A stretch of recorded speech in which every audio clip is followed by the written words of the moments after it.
Sa video natin ngayon ay kekwento ko sa inyo ang thriller action movie noong 2015 na pinamagatang Landmine Goes Click. Nagsimula ang movie kina Daniel, Alicia at Chris. Papunta sila sa bundok para mag-hiking, habang nasa biyahe ay tumigil si Daniel para umihi. Habang wala ito ay nag-usap sina Chris at Alicia kung dapat ba nilang sabihin kay Daniel na may nangyari sa kanilang dalawa. Ayon naman kay Alicia ay hindi na dapat nila ito kailangang sabihin at kalimutan na lang ang nangyari sa kanilang dalawa.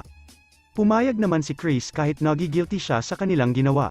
Nang makarating na sila ay sinabi ni Daniel na ang lugar na ito ay dating war zone na kung saan ay may mga active na landmine. Nagsimula na silang mag-hiking at nang marating nila ang isang tuktok ng bato ay nag-propose na si Daniel kay Alicia. Hindi komportable si Chris sa proposal ni Daniel dahil mahal niya si Alicia. Sinabi naman ni Daniel na gusto niyang ma-witness ng kanyang best friend na si Chris ang kanyang proposal kay Alicia. Naramdaman ni Daniel na hindi masaya si Chris para sa kanila dahil umalis kaagad ito. Nang gabi ring iyon ay nag-aalala si Daniel sa kanyang best friend dahil parang hindi naman ito masaya para sa kanila ni Alicia. Ayon naman kay Chris ay may iniisip lang siya, hindi rin nagtagal ay naging sweet na sina Daniel at Alicia at nagsimulang maglaro ng injection game. Sa kasunod na umaga ay nakita ni Chris ang isang lalaki na nagngangalang Devi. Sinugod ito ni Chris dahil nakita niya itong pinapakelman ang kanilang mga gamit. Depensa naman ni Devi na kilala siya ni Alicia at Daniel pero hindi naman naniniwala si Chris dahil sa tingin niya ay magnanakaw ito. Nang dumating sina Daniel ay sinabi nga nila na kilala nila si Devi at inutusan nila itong kunin ang camera ni Alicia para magpa-picture dito. Humingi naman ng sorry si Chris kay Devi at nagpa-picture na sila kay Devi. Habang pinapa-adjust ni Devi ang tatlo kung saan dapat pamwesto ay napansin ni Devi na may natapakan si Chris.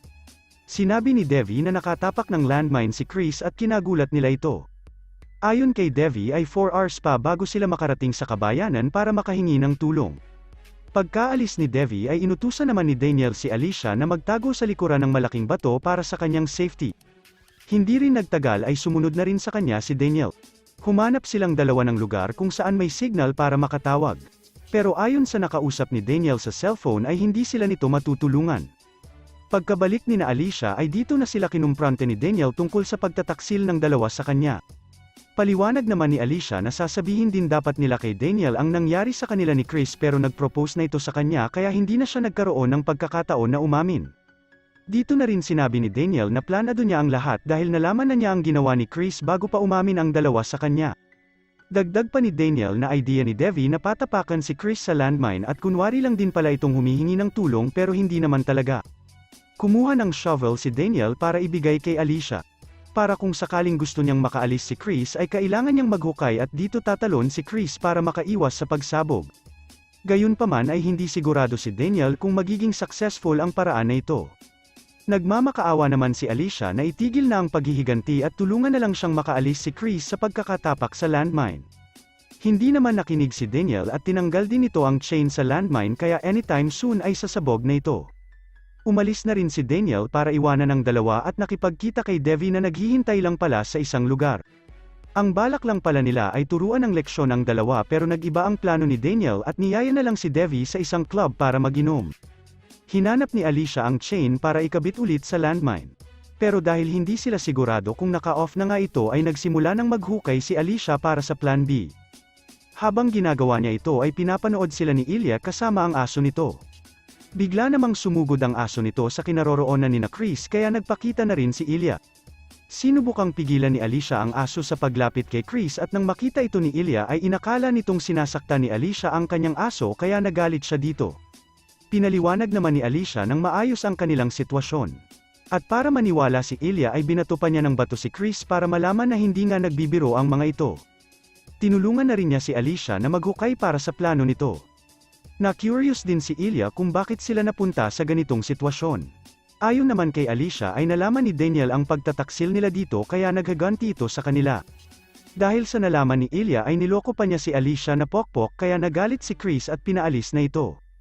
Ayaw namang umalis ni Ilya at sinabing tutulong siya pero kailangan ay may kapalit. Inoffer na lang ni Alicia dito ang mga gamit niya sa kanyang bag kaya chinek ito ni Ilya. Dito nakita ni Ilya ang panty ni Alicia pero ayon sa kanya ay mas gusto niya ang suot ngayon ni Alicia kesa sa hawak niyang panty. Hindi naman pumayag ang dalawa kaya nag-offer si Chris ng pera dito. Ayaw naman ni Ilya dahil mas gusto niya si Alicia. Balak na ring umalis ni Chris sa pagkakatapak dahil naikabit naman na ni Alicia ang chain kanina pero ayon kay Alicia ay hindi niya ito nagawang maikabit. Sinabi niya lang na naikabit niya ulit ang chain para kumalma si Chris. Dahil wala ng choice ay hinubad na lang ni Alicia ang gusto ni Ilya at binigay ito dito. Habang naguhukay si Ilya ay may tumatawag sa radio nito kaya kinuha niya ito. Na-disappoint naman si Alicia dahil may radio naman pala ito na pwede nilang gamitin sa paghingi ng tulong pero hindi sinabi ni Ilya. Nag-request si Alicia kung pwede niyang magamit ang radio. Pumayag naman si Ilya pero kailangan ni Alicia na kuhain ang panty niya sa hindi kalayuan sa pamamagitan ng lakad-aso. Hindi ito nagugustuhan ni Chris pero dahil ito lang ang choice nila para pahiramin sila ni Ilya ay tiniis na lang niya ang ginagawa nito kay Alicia. Nang magamit na ni Alicia ang radio ay foreign language naman ang sumasagot sa kanya kaya hindi niya ito maintindihan. Nag-request siya kay Ilya na i-translate kung ano ang sinasabi ng kausap niya pero ang gusto ni Ilya ay may kapalit. Sa bawat sentence na i-translate niya ay kailangang maghubad si Alicia ng kanyang suot kaya sinunod naman ito ni Alicia. Yun nga lang talagang sinasadya ni Ilya na pahabain ang conversation nila ng kanyang kausap para makita ang buong katawan ni Alicia at nahalata naman ito ni Chris. Minura ni Chris si Ilya para makuha ang atensyon nito at pinatakbo niya si Alicia para makapagtago. Okay lang naman kay Ilya dahil may aso siyang pwedeng utusan para hanapin si Alicia at sumunod din naman si Ilya para habulin ito. Sinubukan namang kunin ni Chris ang shotgun na iniwan ni Ilya. Pero nang bumalik ito ay hostage na ni Ilya si Alicia at sinabing kapag binaril siya ni Chris ay pwedeng matamaan din si Alicia. Inutusan siya ni Ilya na tawaging Pokpok si Alicia at dahil life and death situation na ito ay walang nagawa si Chris kundi ang sumunod kay Ilya. Ayon kay Ilya ay mas tumindi ang kanyang pangangailangan sa mga oras na ito kaya dinala niya si Alicia sa isang malaking bato. Tinanggal nito ang natitirang suot ni Alicia at sinimulang pagsamantalahan. Habang si Chris naman ay nanonood lang at walang magawa para tulungan si Alicia. Nag-decide na si Chris na barilin si Ilya pero sinugod siya ng aso nito at natambe siya sa hukay na ginawa ni Alicia. Nagawa naman niyang mabaril si Ilya pero hindi siya sigurado kung nataman niya ito. Nang magkaroon ng malay si Chris ay kalapit na niya si Alicia. Kinausap din siya ni Ilya na ang landmine pala ay kusang sasabog sa oras na matapakan ito.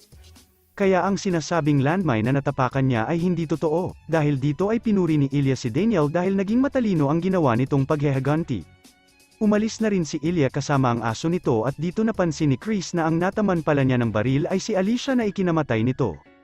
Pagkalipas ng ilang araw ay nag-uusap ang mag-ina na sina Tanya at Lika nang kumatok sa kanilang bahay si Chris. Ayon kay Chris ay naliligaw siya at gusto niya lang magtanong ng direksyon. Dahil mabait naman ang dalawang babae ay tinuro ng mga ito kung saan dapat dumaan si Chris.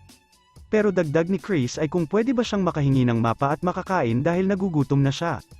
Pinapasok naman siya ni Tanya at dito rin natin makikita si Ilya na kakatapos lang magtanim sa kanyang garden.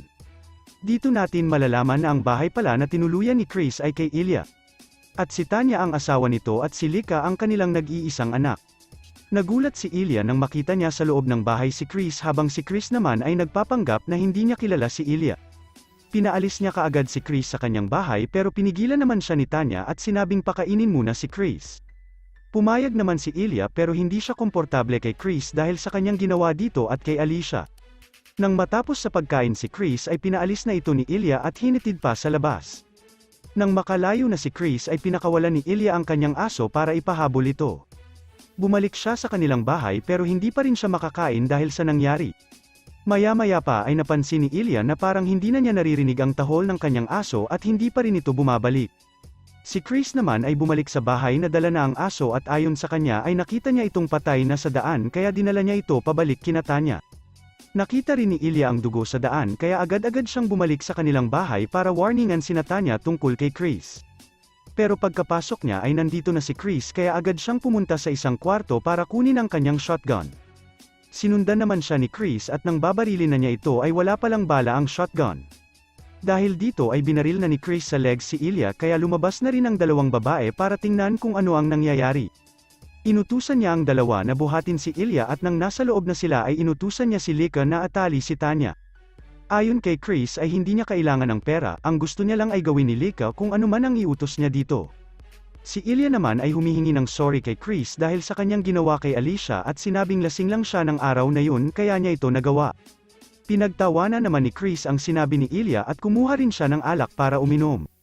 Pinasa niya rin ito kay Tanya bago ibuhos ang alak sa sugat ni Ilya. Pinatayo din niya si Lika at inutusan itong tanggalin ang kanyang panty. Habang pinipilit ito ni Chris ay nagmamakaawa namang sumisigaw si Ilya na itigil na ang kanyang ginagawa kay Lika. Nang makuha na ni Chris ang panty nito ay inutusan niya si Lika na kunin ito sa sahig na parang aso na katulad ng pinagawa ng kanyang ama kay Alicia. Nilagay ni Chris ang panty ni Lika sa bunganga ni Ilya at sinabing kapag tinanggal niya ito ay papatayin niya si Lika. Kinwento ni Chris lahat ng nangyari kay Tanya para malaman nila kung ano ang ginawa ni Ilya. Nang iwan din sila ni Ilya ay nakita pala niya ang wallet nito kaya nalaman niya ang kanilang address at naisip ang maghaganti. Nagsuggest din si Chris na maglaro sila, isang bala lang ang ilalagay niya sa revolver at kailangang maghubad ni Lika sa kanyang harapan. Gusto sana ni Ilya na sa kanya na lang gawin at wag na kay Lika pero hindi naman pumayag si Chris.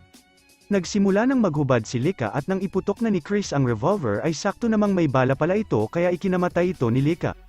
Sumisigaw ang mag-asawa sa pagkamatay ng kanilang anak habang si Chris naman, kahit idea niya ito ay nagulat din sa pangyayari. Hindi niya inaakalang mapapatay niya si Lika dahil gusto niya lang takutin si Ilya. Dahil dito ay nagi-guilty rin sa kanyang ginawa si Chris. Dito na rin nagtatapos ang movie na Landmine Goes Click. Maraming salamat sa panunood.